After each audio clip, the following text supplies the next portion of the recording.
Left of the box.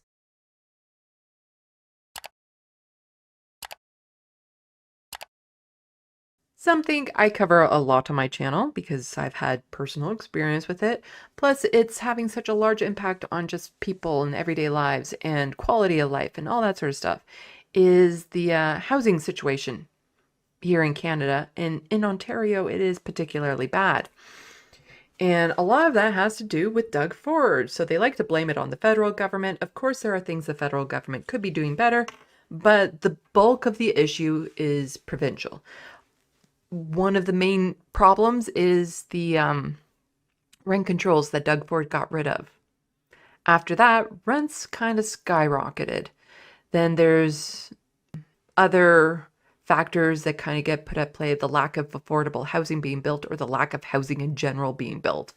Doug Ford interfering with communities as to what kind of housing they can build. All of that goes towards an absolute dire housing crisis here in Ontario. Ontario reaches tipping point with more than 81,000 people experiencing homelessness. There's only about 14 million people in this province. As Toronto braces for another frigid night, a reminder that there are many who will be spending it without a warm, safe place. A new report with a first-of-its-kind analysis highlights the somber reality of homelessness across Ontario. It points to more than 81,000 people who experienced known homelessness in the province last year, an increase of 25% compared to 2022. There's a lot of people who are unhoused who are not accessing shelters or supports. Lots of people couch surfing, people who are incarcerated, who are released without addresses or lose their housing while they're inside. So 80,000 for me is a terrifying number, but it's actually probably much larger than that. And the cost associated. Like the other thing it doesn't account for too are people who are like precariously housed. So people who are living in abusive places, like their landlord or their roommates or a family member is abusive, or places that are in dire need of repair to the point that it's actually unhealthy for them to stay there because of like infestations with bugs or mold or not proper heating or plumbing and all that sort of stuff. These numbers don't include those people as well. And so this number is most likely a lot higher. And if you want to include people who are in harmful housed situations, so much more higher. Like it is truly devastating, unconscionable, unacceptable that this is allowed to be able to get to this extent in a country as wealthy as Canada. Associated with tackling the crisis is becoming too much for the municipalities to bear without additional government assistance. In the scenario of an economic downturn, without significant government intervention, by 2035, the number of people experiencing homelessness could rise to more than 294,000. The reality is you're either going to pay for it now or we're going to pay for it later. And what we need our provincial and federal, on some level, partnership is to make focused investments into the gaps that we know that exist. And the trouble when you need a federal and provincial partnership is when one is conservative and the other is liberal. Because then they don't like working together. Because if they work together, they might actually get something done. And then one of the parties can take credit for it when they don't want them to. Like quite literally, the amount of programs and stuff conservative premiers have denied the people programs that would be quite beneficial is absolutely, again, it's unacceptable, unconscionable that they will let people suffer like that when there are programs and money put aside by the federal government, and it's simply because the conservative governments don't want the liberals to have a win. It is nothing but politics to them. It's a game, it's a job. And meanwhile, people's lives are quite literally on the line. Because this is only going to get worse. To end chronic homelessness in Ontario, the report calls for an $11 billion investment over 10 years. Outreach worker Lorraine Lamb says it starts with affordable housing. So just remember, $11 billion over 10 years. We all need a place to live and like not freeze to death from the elements, but we also need elements of community and healthcare and social supports and mental health supports. All of those things are part of the conversation. A provincial spokesperson tells Global News mayors have asked for help, and that's why over the next 3 years, the government is investing $3 billion in affordable housing, anti-homelessness, and emergency shelter supports. But we need to support these people, get them back on their feet, get them a good paying job, and we need to build more homes. We try to come up with a solution. It's not working. It's clear that it's not working with. This is the, we've tried nothing and it's not working. The growth that we've had. And so it's alarming in the numbers, and No, it's, we've tried nothing and we're all out of ideas. it's concerning if we can't get the province together with us to try and resolve it. So Ontario's homelessness crisis is at a tipping point. A group representing most of the province's municipalities is warning as the record number of homeless people ticks towards 100,000. So that's the new report. Roughly half the number of people recorded as homeless in Ontario last year were categorized as experiencing chronic homelessness, meaning they lived either in shelters or on the streets for more than 6 months or experienced recurrent homelessness over the past 3 years. AMO says the report is evident massive changes need in how Ford government handles homelessness and housing more generally. Municipalities have stepped in to address our homelessness in their communities despite limited resources, a handout from AMO explained. The provincial and federal governments have not done their part. The Municipal Association estimate local governments spend $2.1 billion on homelessness and housing last year alone, funding that is generally drawn from property tax revenue. Province and federal investment deliver only a fraction of what is required, Jones said. Municipalities have stepped up now to provide more than half of the funding for homelessness and deeply affordable housing. Did you catch that there? Said deeply affordable housing. That's because whenever you hear a government official say affordable housing, there is a technical range for what they mean. They mean 80% of market rent. For those of you who know what market rent is or the market rates are, 80% of that is still not affordable. And so now they've had to add this term here, calling them now deeply affordable housing. So not just affordable housing, but deeply affordable housing. That's an actual thing. Like, this is not an accident. This is not just an adjective. It is the actual part of the term deeply affordable housing versus just plain old affordable housing. The majority of Ontario's homelessness is concentrated in the south, which would make sense because the population is concentrated in the south. But AMO said in the north, the rate of growth is exploding. Over the past 8 years, so, Doug Ford, homelessness grew 204% according to the report. So that's in Northern Ontario, where there's less resources, colder, fewer options for places for people to go. The Ford government has faced repeated calls from mayors of big cities and the Association of Municipalities to fundamentally reevaluate its approach to homelessness and housing. In particular, local leaders have called for a new cabinet minister to oversee a coordinated approach that encompasses housing, mental health, addictions, and other contributing factors.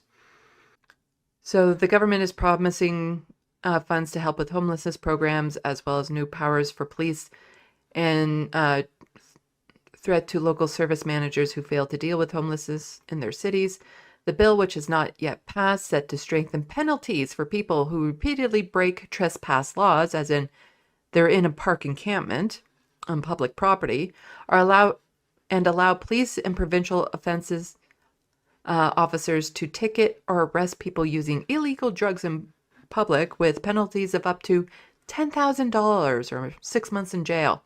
So again, for people living with addiction, if they go into their tent, which is an encampment on public ground, to use their drugs, to consume their drugs, they could get $10,000 or 6 months in jail.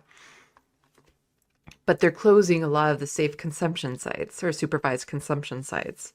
So, and they don't have their own place to live. So where exactly are they supposed to go?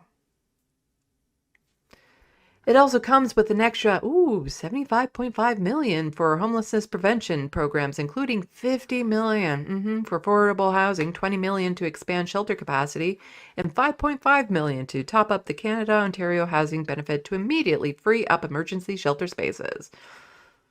That's nowhere near enough. Nowhere near enough. We have heard loud and clear from people of Ontario that they want their parks and public spaces back. Encampments are a public safety concern and not a solution to homelessness, a provincial spokesperson said in a statement. Maybe rearrange those words a bit to say, is absolutely tragic that people have nowhere else to go but public parks and spaces to pitch a tent to live. Maybe put the priority on that as opposed to, you know what, people are upset they can't go to the park. Be more upset at the fact that people have no other place than to go to a park. Mayors have asked for help in managing this complex issue. That is why over the next 3 years, we're investing a record $3 billion in affordable housing, anti-homelessness, and emergency shelter. Ontario NDP leader Merritt Stiles said the report should concern the government. This report is a searing indictment of this government's inaction on the homelessness crisis. She says in a statement, under Ford's watch, the number of people facing housing instability continues to increase at an alarming rate. Mike Schreiner, Ontario Green Party leader, said Ford has absolutely no plan to tackle the crisis. So the AMO report estimates Ontario needs to spend an extra $11 billion over the next decade on 75,000 affordable and supportive housing units, while another $2 billion is needed to house encampment residents.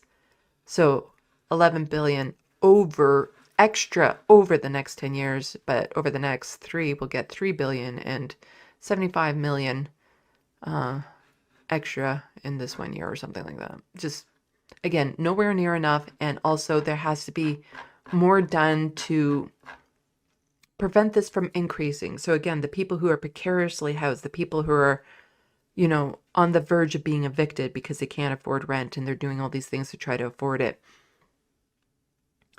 Those people who are already housed, we have to make sure they are remained housed in places that aren't harmful to their mental health or physical health. We have to ensure that happens as well so that this problem doesn't continue to increase. Diana Chan McNally is an advocate for housing, and she has a little bit more of the breakdown of the actual report. So AMO Policy has released a devastating report about the state of homelessness in Ontario, which gives us our most accurate figure of how many Ontarians are currently homeless.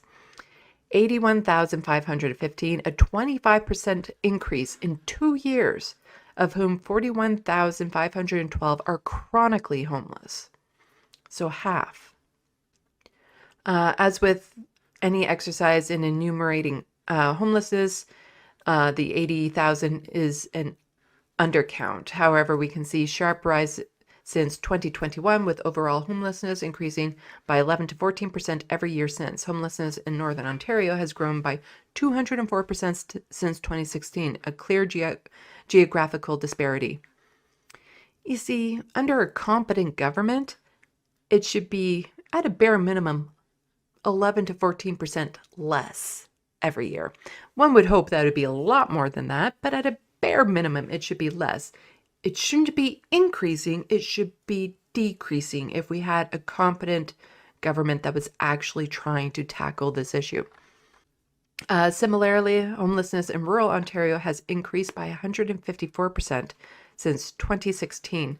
By contrast, urban homelessness has increased by 11%, while homelessness is increasing overall. Rural and northern communities are being hardest hit because there are a lot fewer places for them to go.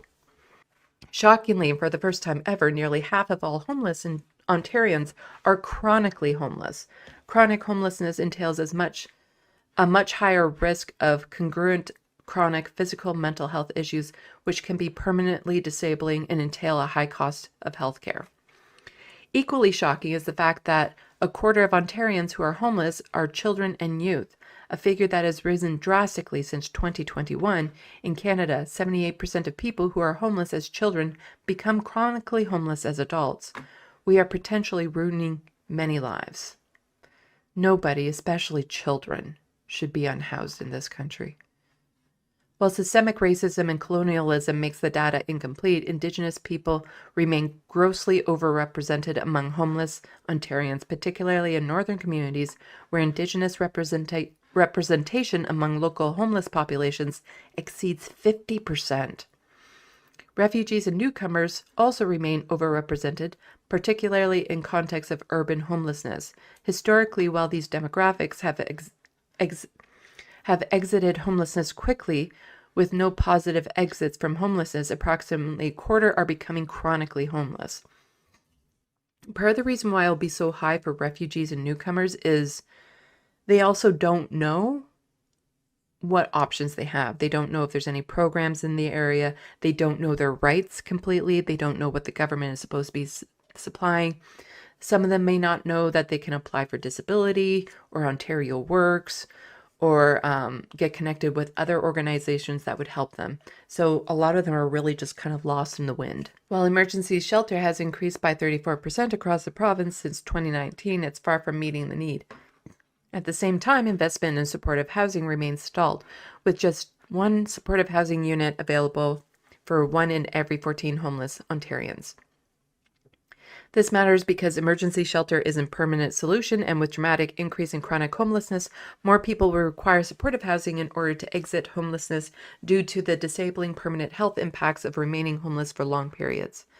Municipalities continue to be on the hook to fund the majority of homeless programs, contributing over 50% of all funds for such programs, despite having extremely limited revenue sources. Since 2021, municipal contributions have increased from 1.9 to 4.1 billion. Since 2021, we can see provincial contributions to homeless programs dropped by 15.1%.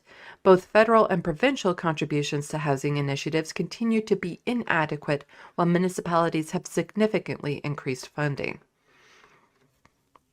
Extremely alarming is that even in a steady economic scenario, we could see as many as 165,000 Ontarians become homeless in the next decade. Worst case scenario, i.e. an economic downturn, we can see almost 300,000 Ontarians enter into homelessness. That's more than the vast majorities, like that is more than the population of the vast majorities of large cities, even in Ontario. Like that would be considered a large city worth of people. With the scale of current and projected crisis of homelessness across the province, it's clear we need substantial, multi-pronged, and immediate investments with a particular emphasis on permanent solutions, i.e. affordable and supportive housing. And also from her, we have this.